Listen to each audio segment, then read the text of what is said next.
जो अॼोको ही काफ़िलो सूफ़ी शाह इनायत शहीद जी मज़ार खां बटोरे जी तरफ़ रवानगी है। इन जी इहो मार्च सिंध में डिजिटल आदमशुमारी, लाक़ानूनियत, बेरोज़गारी, महांगाई ऐं सिंध जे वसीलनि ते दाड़े ख़िलाफ़ है। असां डिजिटल आदमशुमारी के मुकम्मल तौर ते रद्द कयूं था। असां हिन आदमशुमारी के कंहिं बि हिसाब सां क़बूल नथा कयूं। इहा इन्हनि जी हिकिड़ी साज़िश आहे सिंधियुनि खे अक़लियत में तब्दील करे, सिंधियुनि खे बिरादरी में, ज़ातुनि में तब्दील करे इहे सिंध जे वसीलनि ते दाड़ा हणणु चाहिनि था। सिंध जे पाणी ते, सिंध जे तालीम ते, सिंध जा बाक़ी जेके बि वसीला आहिनि उन्हनि ते दाड़ो हणणु चाहींदा आहिनि। तंहिं करे असां हिन आदमशुमारी खे मुकम्मल तौर ते रद्द कयूं था। असांखे इहा आदमशुमारी कंहिं बि हाल में मंज़ूर नाहे ऐं असां इहो मार्च सिंध में महांगाई जे ख़िलाफ़ बि कयो आहे। असां उन्हनि हुकुमराननि खे यादि ॾियारणु था चाहियूं त सिंधी अञा सुजाॻ आहिनि, उहे वाक़िफ़ आहिनि, उन्हनि खे ख़बर आहे, उहे पंहिंजा हिसाब चङी तरीक़े सां वठी सघनि था। जी सर, रैली आहे सो मर्दमशुमारी जे ख़िलाफ़ आहे। सिर्फ़ु मर्दमशुमारी जे ख़िलाफ़ न आहे, छो जो रैली हिकिड़ी असांजे सिंध में पूरे पाकिस्तान में महंगाई जा एतिरा तूफ़ान किरी पिया आहिनि कि असीं हिन आदमशुमारी खे रद्द था कयूं। आदमशुमारी वैसे बि 15 साल 20 साल 10 साल खां पोइ थींदी आहे। हिननि खे 5 सालनि में आदमशुमारी हिकिड़ी यादि अची वई आहे।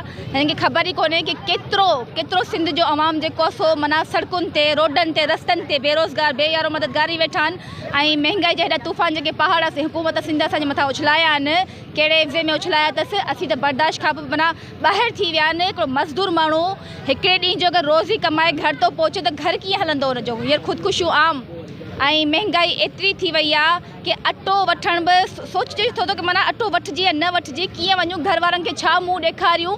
ऐं हिननि खे अची आदमशुमारी यादि अची वई आहे। छो ख़बर कोन्हे छा पूरे पाकिस्तान में केतिरी आवाम थी रहे, 22 करोड़ रहे थी, 22 करोड़ खां मथे थी वई हूंदी त इन में छा थी पियो।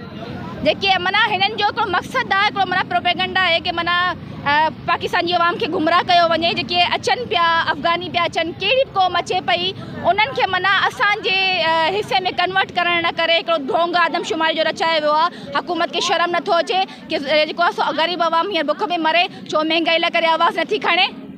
हेतिरो ॿाहिरि मुल्कनि मां डोनेशन अचनि, फंड अचनि, चट करे तबाह करे विकिणी खाई पंहिंजा गोदाम भरियनि ऐं आवाम लाइ हिकिड़ो माना कटो पहुचाइण बि मुनासिबु कोन सम्झनि। एतिरी माना बेहिसी आहे इन में हुकूमत में। शर्म अचणु घुरिजे सिंध जी हुकूमत खे ऐं पूरे पाकिस्तान जी हुकूमत खे शर्म अचणु घुरिजे, स्पेशली शहबाज शरीफ़ खे ऐं ज़रदारी खे।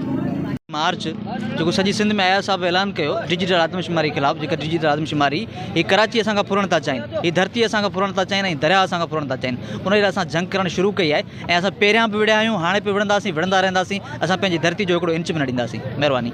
मौजूद आहियूं जोक शरीफ़ में, जिते अवामी तहरीक ज़िले सुजावल जो पैदल मार्च जोक शरीफ़ खां मीरपुर बठोर ताईं डिजिटल आदमशुमारी, हथरादो महंगाई ऐं सिंध जे वसीलनि ते दाड़ाबंदी, उन जे हवाले सां अचो त हितां जे अॻवान सां ॻाल्हि ॿोल करी त उनजो छा चवणु।